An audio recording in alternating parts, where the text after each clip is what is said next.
सबका राम जुहार। अवधी भाषा के साथे अवधी बत कही भैया।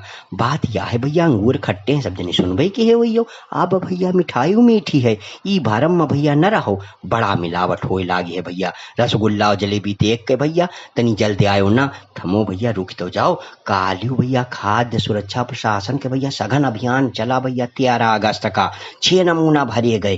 ग्वारी, ग्रीडगंज, सोमैया नगर, जहांगीराबाद रोड, सूत मिल चौराहा, तहसील नवाबगंज क्षेत्र, तहसील बदोसराय, सिरौली, गौसपुर सहित भैया 15 जगह छानबीन भाई। 170 किलो ज्वाला दाल चावल पनीर मिठाई वो सब भैया इमा रंग मिला रहा है, दूषित चीजें रहा है भैया। ये सब के खातिर खाद्य सुरक्षक टीम रहा जो नहीं का भैया नष्ट करवाइस। अब भैया का खाए मन नहीं है, नहीं समझ में आवत है, तो भैया खाओ पियाऊ लेकिन तनी चौकन्ना रहो। काहे ते भैया भैया अगर सतर्क न रहियो तो भैया को अस्पताल पहुंच जइहो।